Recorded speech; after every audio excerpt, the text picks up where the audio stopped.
It's October 1st, and all y'all know what that means. It's time for me to talk about tier shifts for potentially upwards of an hour. We got quite a lot of tier shifts, and we actually have a bit of a surprise. If you go based on what the projected tier shifts were, Talonflame did end up rising to RU. Now, this isn't a complete surprise. When Moltres rose up to OU back in July, we already kind of knew Talon potentially would be rising up to RU to fill that void. It did end up doing so despite never being projected in any month too, so I thought that was really funny. And we got a lot else to talk about too, but that one will get a little bit of an extended look, of course, because Talonflame was one of the more important pieces to NU. Of course, if y'all enjoy these informative styled videos where you get to learn, hey, what can I expect going forward in my favorite tier never used, with a little bit of UU as well, well, you should subscribe, because we're on the way to 10k subs. And if you don't subscribe, I can't get there. So subscribe. Leave a comment down below telling me, I don't know. Tell me something, man. Tell me a fact of the universe that I do not already know. Anyhow, we'll start up here. Zapdos rises from UU to OU. Of course, I'm on record saying I thought Zapdos was pretty absurd in UU. Not... When I say broken, by the way, just a little aside, broken to me sometimes just means I hate facing this Pokemon. I throw the term around just for fun. Leave me alone. Don't take it too seriously, okay? But Zapdos is one of the Pokemon that I thought was pretty impressive within the tier because you just don't really have switch-ins beyond some of the most passive options of all time like Gastro, or some Pokemon like Thunder's Therian, which, you know, you kind of can just get 3-hit KO'd and it's not always the most fun. So, and Rhyperior, but Zapdos had started, you know, adapting to the presences of Ripe and Gastro by running U-turn. And so, naturally, that takes them kind of out of the picture, because, well, these aren't hard mons to exploit, particularly Gastrodon. Rhyperior, it helps that it's more of a tank rather than just a wall. So, you know, you're still trying to switch into a mon with over 140 base attack or something like that. But, beyond those few options, Zapdos was really hard to switch it around. Hurricane from that mon, even without investment, constantly doing a lot of damage. You constantly get to fish for paralysis, whether it's with discharge, whether it's just with static. And of course, if you're running the more standard 3 attacks through set, I don't even know if I can call it more standard, because I feel like by the end of the last tiering cycle, U-turn was actually more standard in Volt Switch, so Zapdos wasn't even running Heat Wave. But of course, if you had Heat Wave, you had the very, very reliable method of 3-shotting. I think it's 3-shotting Thunder's Theory, and you had a great move for Scizor as well. So, I mean, obviously what changes? Well, Scizor becomes a lot better, and pretty much any mon that Zapdos check becomes better. But you also see potentially now fewer mons needing to just throw Terra Electric onto their sets due to fear of paralysis, or just fear of Zapdos specifically. Now, you'll still see plenty of mons doing it, because Tornadus Therian is still around, but there's at least one of the 2 major reasons out of the picture. Like, it helps with Thunder's Therian too, but that's kind of just like a side benefit more than a direct reason, right? So like maybe a Pokemon like Okidogi will still run Terra Electric because it's just helpful. You're slower to Torn, you potentially just completely flip the matchup on its head. But the bigger reason was, in my view, Zapdos for someone like, say, I don't know, I was gonna say Scizor, but Scizor still kind of likes Terra Electric for Torn, though I will admit, Terra Fire probably would be now what you see more on Scizor to help manage Torn, because you still get the resistance to Heat Wave, but you then get that improved Skeledirge matchup, so we'll see what happens. UU also got some other scary drops, like Blissey, Claude, Skarm, literally just seeing a wonderful, and by wonderful I mean horrible, Stall Core drop is just menacing. I don't know if Stall will start taking off in UU, but I would anticipate next week of SCL, which would be week 5, we're currently in week 4, tier shift's obviously not active for this week since, well, they happened in the middle of the week. We'll probably see someone try stalling. We've seen stall in UU like once this SCL so far, and it went pretty terribly. It was Lily versus PDT week 1, and Lily pretty much had her Mandibuzz entirely neutralized by like turn 9, and it made it really hard for her to play out the game. So maybe this helps make stall super good, I don't know. I do know Heatran's gonna be incredibly annoying. Once again, it's kind of like that Zapdos mold where you can decide, hey, I've got Flame Body, so now any pivot just has to be constantly mortified at the fact that they may be burned. So that's exciting. It's a little bit less impactful, I would say, than Zapdos is static. Like a Pokemon like Tornadus Therian. By the way, Tornadus gonna be insane now without Zapdos around. I don't think it'd be ban-worthy, but it's definitely it goes up a rung, right, in terms of just how good it is. And it was already S rank, so you know what I mean. But a mon like Tornadus doesn't really care as much about U-turn and getting burned, right? It's kind of whatever. And then a mon like Scizor, well, Scizor can have close combat and just smack you. So even if it gets burned, well, maybe it took you down alongside it. Also, I mean, I mentioned earlier, Terra Fire is a very good Terra type on Scizor. So perhaps that doesn't even end up mattering for you. Just Terra Fire on the Heatran. Sword Stance as Tran switches in, Terra Fire CC it, just in case you're scared of it being some like Scarf Tran or otherwise offensive set that can outrun you and smoke you with a Magma Storm. And then you win that trade. Of course, too, by the way, I guess I should mention this as an aside. With Zap gone, I think CC Scizor in general will see a lot more usage. This isn't a new take. We've seen UU players talk about this already quite a lot. But Zapdos, a big reason you had to run Knockoff was to have that Zapdos coverage. Knock is still going to be really good. It's your best way of doing literally anything versus Skeledirge, and just about anything to Pex. CC, though, now becomes freed up more, so you have, you know, super effective coverage for Cobalion. That's pretty huge with how common Koba is. Maybe even Psycho Cut will see some usage, but you didn't hear that from me. You didn't hear me mention Psycho Cut Scizor. No, sir. You can just wipe that from your memory. I'm not suggesting running that move just to hit Toxapex, which is like B rank on their VR. Leave me alone. Oh, and then Weavile dropped, which I thought was hilarious, because if you go and look at the recent VR update for UU, they talk about how the reason Slowking dropped to A rank is because offensive dark types are pretty much the meta right now in UU. You got all of Greninja, Low Kicks, and Hoopa Unbound just dominant within the format. And now you get a fourth, Weavile, which will probably also be dominant. Of course, one of the limiters to Weavile would be having to deal with Scizor, which presumably gets better. And Heatran, we've seen in the past, is a check. Skarm dropping alongside it, that's a check. Especially if they're like Helmet Skarm. But otherwise, I mean, Weavile is literally faster than every other dark type available for use. Scarf Hoopa technically faster, and obviously Low Kicks has the priority. But that natural speed tier is really, really cool, and I mean, it just keeps layering on issues for UU players if they're trying to avoid being too weak to dark types. I have kind of thought to myself for a while that UU in general just struggles with dark types. You look at, say like Hoopa Unbound were to be banned, right? What's the next mon up? It's like Low Kicks, pre-shifts. I don't feel like the pool of Low Kicks checks is necessarily that much bigger than the pool of Hoopa Unbound checks. It does help that Pokemon like Pex don't need to Terra to check Low Kicks. It helps that Zapdos was in the tier to help check Low Kicks, right? Even though you don't like getting knocked and then taking Rock's Chip, you're at least still a deterrent and you have static to potentially threaten something. Hoopa doesn't give a shit about that. With Weavile around, I feel like the same issue is still kind of there, where even without Hoopa, I'm not convinced Weavile has like an insanely increased pool of answers compared to the other dark types. I guess something like Pex is marginally better, but only in like something like Bandit. I feel like Boots SD Weavile is going to be really, really scary. I don't even know if you necessarily need Ice Shard. I will still be running it because I'm not getting taken down by Gardevoir. No. Although I don't think my +2 Ice Shard kills anyway, but you know, you take what you can get. I'll Terra Ice and pray. But I think this mon's going to continue to exert a similar level of what's it called? A similar threat level, I guess I'll simplify, as these other dark types have. I'm just trying to think like off the top of my head.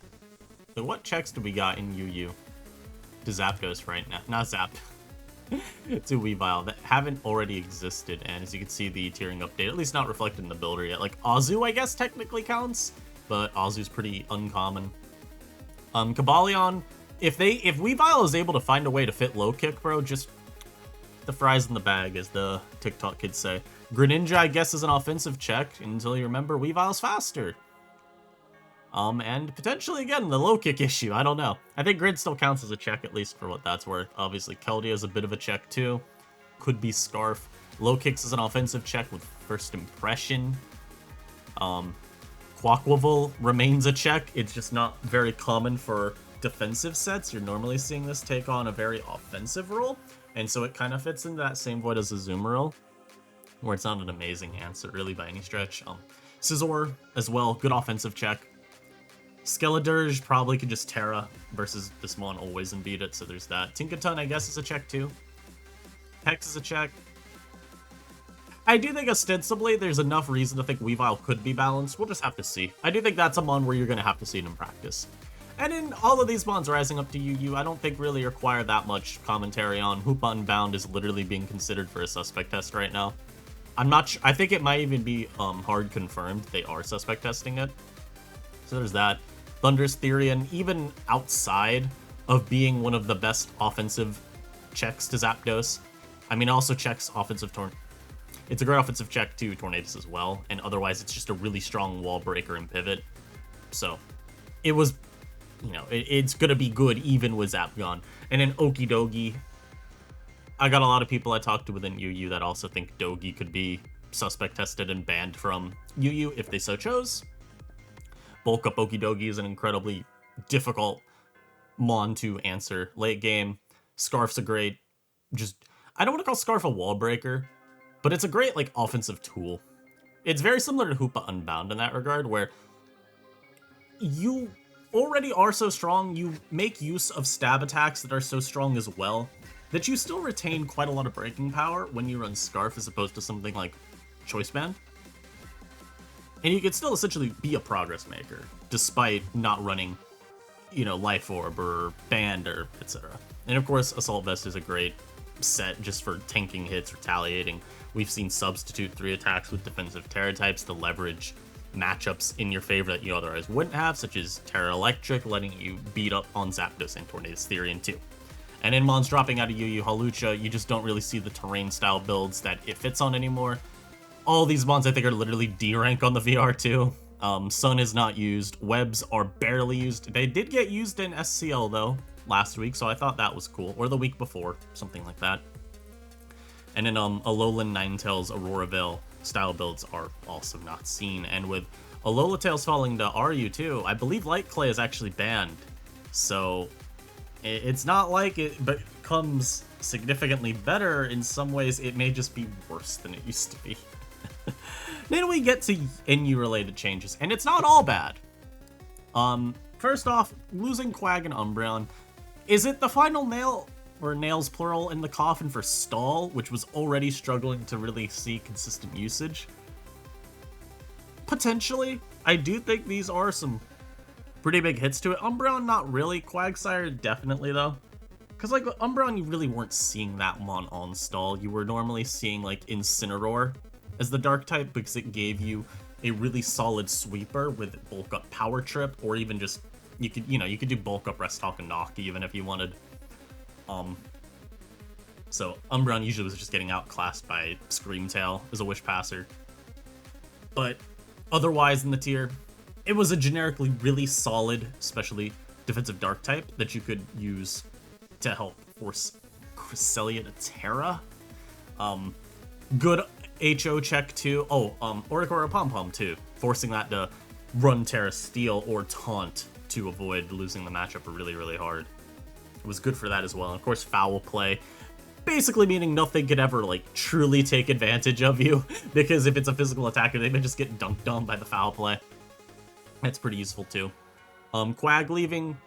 The thing is, Quag isn't necessarily a huge mover either, but there was definitely use cases for it on non-stall still. Like, you could run a balance or just a generally kind of bulky build.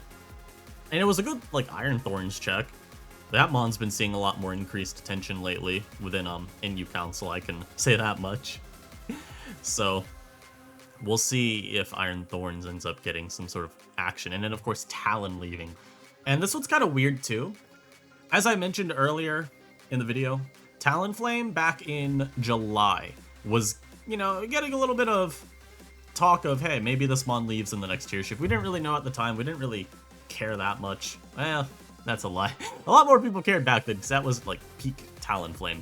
And as the months went on, I think people kind of forgot about that because it was never projected to rise, but also Talonflame definitely fell out of the spotlight within NU. It wasn't a particularly dominant Pokemon anymore in tournaments through usage.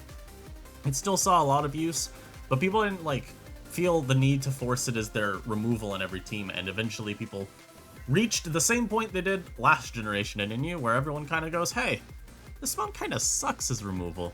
What's going on here, guys? What's the purpose? This mon loses to everything. It can't really keep rocks off the field either because he just doesn't have the move slots. So, how big of a change is this for NU? There's a couple things that change. I think one of the main things is Flygon gets opened up a little bit more. Now, this is a bit of a double-edged, not even double-edged sword. It's more just like, it's a yes but moment, right? So yes, Flygon is checked by Talonflame, but there's also a lot of justification to say that Flygon doesn't really care about this either. So how's Flygon helped? Well, 1, this is an Earthquake immunity in the tier that is gone. 2, this is a U-turn / any contact move Punisher, gone. So Banded Flygon obviously opened up by this. And maybe even Scarf doesn't have to run Stone Edge anymore, because now you really don't have a target other than Kilowattrel, I guess, if you're not looking to go for Outrage. On the flip side, Flygon's been running Scale Shot on almost every set now for quite some time. Scale Shot is much more common now in Flygon than it was, and Talonflame, you know, from Banded Flygon, DD Flygon, wasn't really taking Scale Shot that easily. So was it really that good of an answer? Not really. Wasn't really that big of a difference maker. So I'm not actually sure if this really does much for Flygon. Other mons I'm interested in seeing how this affects though. So like Toxicroak, no longer having to play the roulette of, is the Talon gonna try coming in? Do I Gunk Shot on this turn instead of CC? That mon's benefited Kilo. Kilo, it's weird. You can make cases for it being both better and worse off for this. I think it's probably still overly not a relevant change to Kilo, but one of the big niches to Kilowattrel was not Intimidate. That's part of it, but not here. Defog, though. You had competitive, you switched in on Talonflame Defog, and a lot of Talonflame were running Brave Bird as their attack, meaning they didn't really have a move to threaten you with on the switch unless there were Flare Blitz. So, I mean, yeah, this is a marginal change against Kilo. At the same time, though, now, Kilowattrel is the fastest unboosted mon in NU. So that's huge. That is a huge change for Kilowattrel. There's no longer Talonflame as an unboosted mon to outspeed you and threaten damage. So, a mon that was already really, really insane. I think Kilowattrel's amazing right now. I put in my little personal VR, I have it at like A rank. It definitely could go up to A+. We'll see how the meta continues to develop now. But Kilo, ooh, big change, big change. I think it gets marginally better overall, I would say. NU as a tier, is it worse with Talonflame gone? I mean, probably. At the same time, I'm not a huge Talonflame fan. Like I said, I don't love it as a remover, and it's kind of passive. And I think you could fit other fast mons for speed control on your team well enough. So, we'll live. Drops. We do have 1. Two. Once again, we can technically suspect test Necrozma back down. Will we be doing that? Hell no. Next mon, Overqwil. I'm so freaking excited for Overqwil, bro. This is so cool.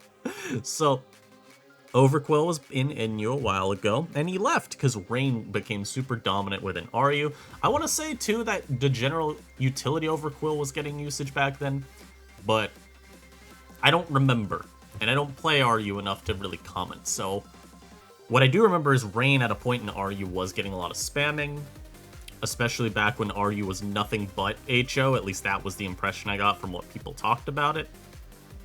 And, I mean, it could have a similar effect with an NU, right? Dropping back down now that Rain isn't as used in RU. We already know Rain has pretty high potential within NU. It's a pretty solid build as is without having Overqwil. This mon could push it over the edge. I don't know if it will. This is just got, it's a little hyperbole because we're trying to hype up the drop we got and be like, oh, this is so good for the tier. This is so cool. It lets you do all this, fun stuff. What I'm more interested in is how it competes with Incineroar. So I got a couple people saying they believe Overqwil could just outuse Incineroar, or vice versa. They think that Incineroar is just so much better that Overqwil will not be able to match the usage despite whatever tools it has. Because, of course, how are we comparing them? Well, they are dark types with Intimidate that offer good utility and can use Swords Dance to beat, like, Cresselia, right? With Talonflame, though, I do think Overqwil probably just is better than Incineroar now. And it may end up being that it's like, okay, it's better, but at the end of the day, they're still the same sub-rank or something on the viability ranking thread, right? But Talonflame means less hazard removal, meaning, hey, Spike's Overqwil. Good! That's a good-ass mod. And of course, too, Overqwil's gonna still similarly fill some voids from Umbreon, only in the sense of it being a dark type that can force Cresselia to Terrastalize due to fear of super effective move, but also status. You know, you don't want Crest getting Barb Barraged and then beaten down. And perhaps in some ways it's a little bit better of a Crest beater too, because you can do Swords Dance, Pain Split, and this I guess is Incineroar competition there, so you have like a lot better of a recovery move. Incineroar otherwise is using like Drain Punch, which is not bad, it's just not really good either. It's just kind of there. It gives you coverage for opposing Incineroar, and it doesn't really do a whole lot else. So I think SD Pain Split on like a specially defensive Overqwil could be really cool. Frankly, I'm more interested to see what this does to Alolan Muck usage. Because I feel like it's hard to say where the competition is, because I think at the end of the day, Overqwil and Alolan Muck check very different things, because Overqwil's special bulk is like non-existent. Alolan Muck has great special bulk, not really that great physical bulk. So I think you'll still generally see them on different teams, but, you know, the direct typing overlap and Overqwil probably just offering overall more utility to the tier, especially with our hazard removal being pretty bad, in addition to Intimidate being viewed super positively in this metagame right now. Like, Intimidate, you see oftentimes teams have 2 Intimidate mons, you know, Waros plus an Incineroar. I think people are going to immediately want to value Overqwil over Alolan Muck, and I think Overqwil also just generally has a bit better of a matchup against the teams that are getting used right now, because it's a lot faster. It's got setup disruption with Haze or Taunt. Like we said, Spikes is great. It could do the same Swords Dance of Incineroar. So we'll see what happens, but I think this mon is like, it drops and immediately I'm like, is this mon just not already a top 5 option in the tier? Definitely top 10. I think Overqwil without question, pardon me, I think Overqwil without question is top 10 in the format without even playing a single game. And how do I know that? Because I'm the NU tier leader. I know my tier better than everyone else. Yep.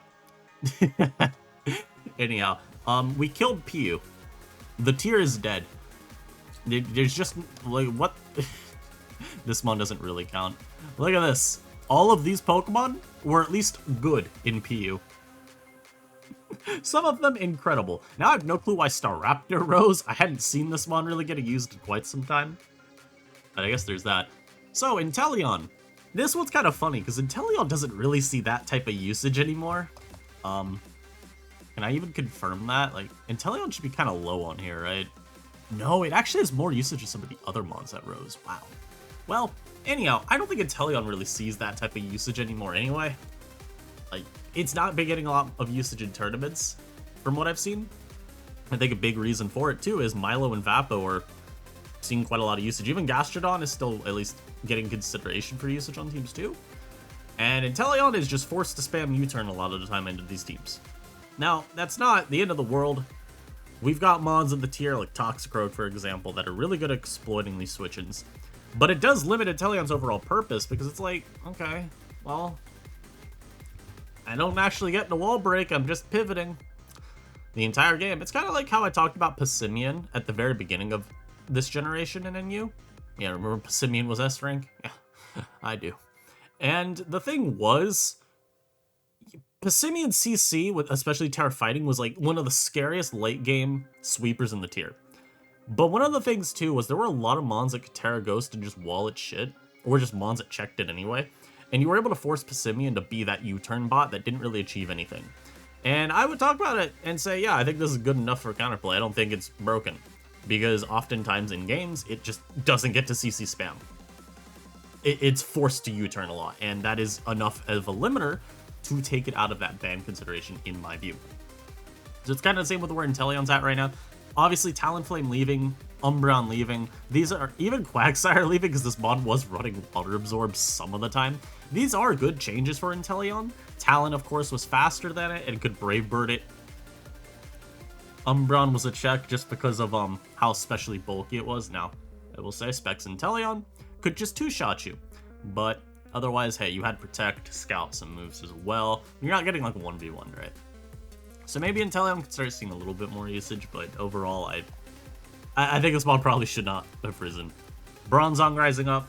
This shocks nobody. This mon through especially August, I would say, and early September, surged in usage within NU, established itself as the best steel type. Lately, people are starting to actually deviate a little bit away from Zong towards other steels like Copperage and even like Earthworm. Sometimes even running no steel at all on their team. Because if you look at our wall breakers, admittedly, a lot of them don't necessarily care about steel types. So it's like, well, I mean, if mons like Dragalge aren't getting used, why would I run mons to check that? So we'll see where Bronzong continues. I don't see any reason for it to fall out of NU. I think it's an amazing Pokemon still. It's just there are other steel types that on their teams have a very defined purpose as well. So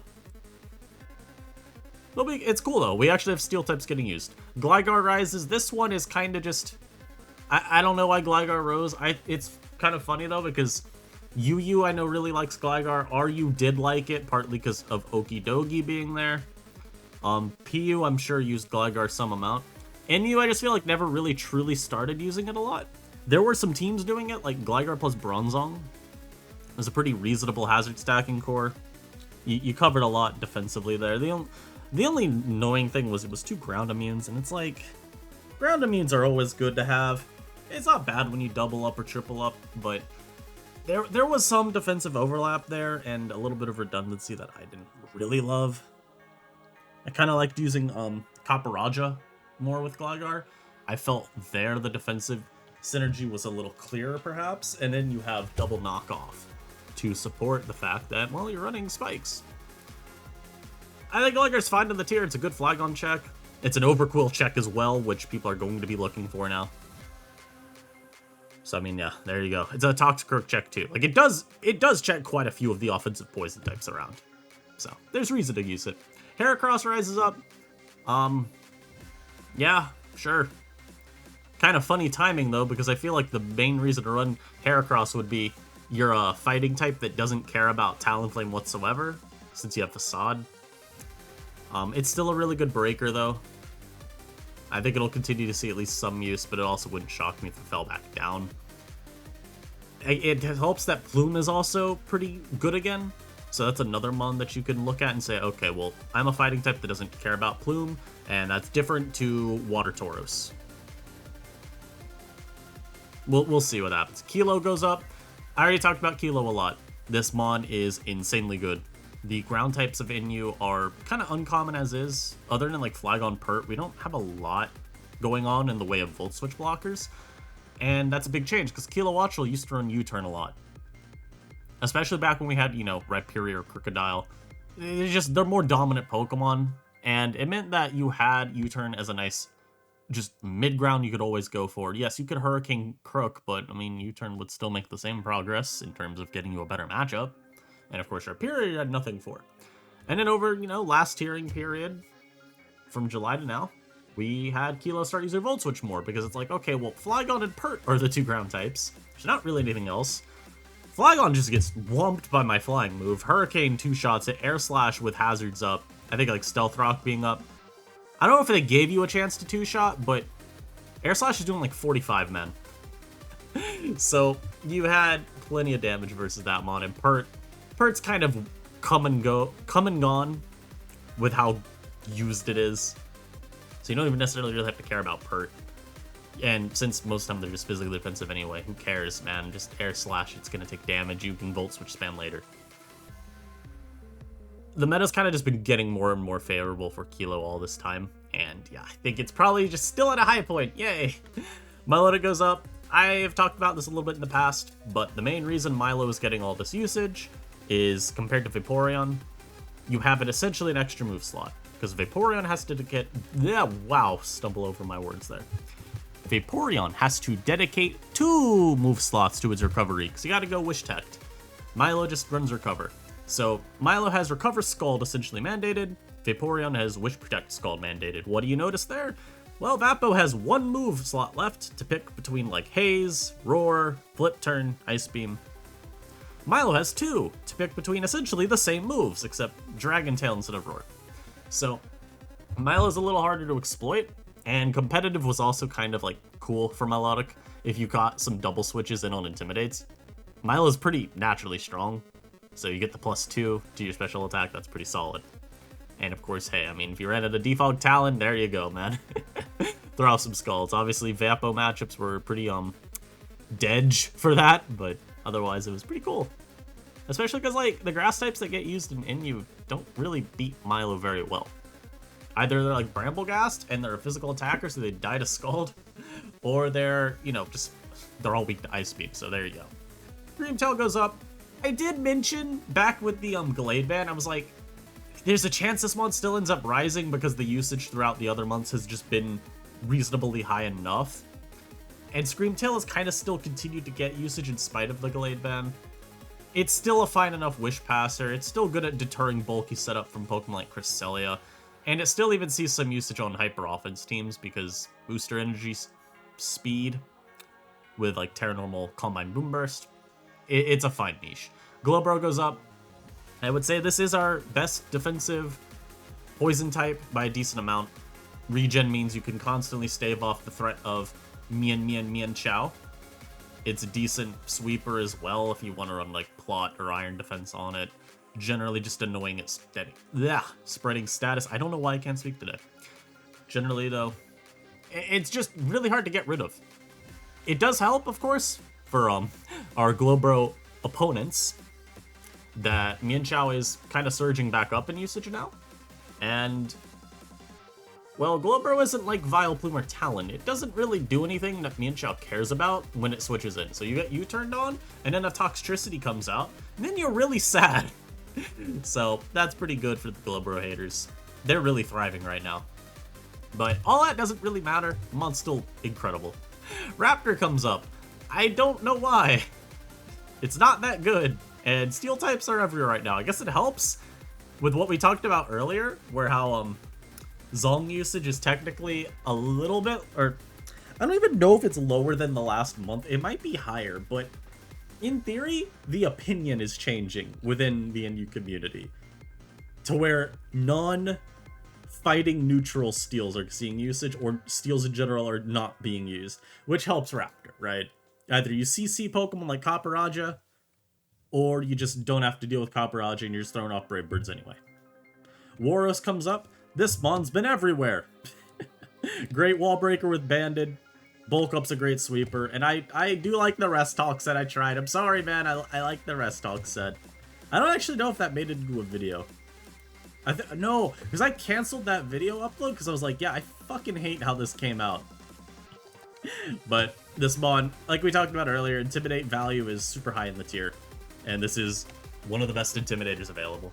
And then Croak rises up too. This shocks literally no one.